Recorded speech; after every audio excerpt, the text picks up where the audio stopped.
এই ঘুম ভাঙলো, এবার সারাদিনের মোক্ষম কাজ পাড়ায় কি কি চলছে সেই খবর নেওয়া। তাহলে শুরু করি।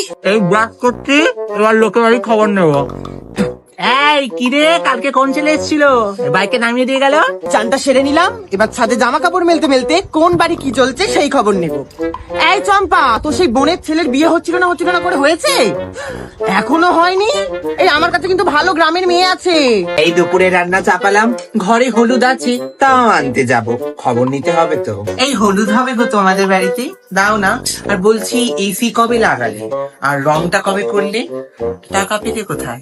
ভাত খাওয়াও হয়ে গেছে, ভাত ঘুম দেওয়াও হয়ে গেছে, এবার যাব পাড়ার রকে।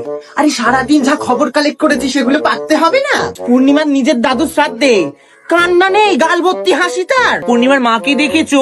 বাবা শ্বশুর মশাই শ্রাদ্ধ, একটা স্লিভলেস ব্লাউজ পরেছে। এই রিমিকে দেখো, বাবা রবিবারে ভর দুপুরে এত সাজগোজ দিয়ে কোথায় যাচ্ছে? তা রবিবারেও কি বলবে কলেজ যাচ্ছি? যাচ্ছে হয়তো অন্য ক্লাস করতে। আরে মেয়ে, এই এত ফট মেরে কোথায় যাচ্ছিস? কলেজ যাচ্ছিস? তা আমাদেরও নয় নিয়ে যা। এবার সন্ধে বেলাতে মুড়ি খেতে খেতে দিদি নাম্বার 1 দেখবো। ওহ, সারাদিন ধকল গেল, খবর নিলাম, নিন্দে করলাম, এবার একটু শুতে যাব। ওগো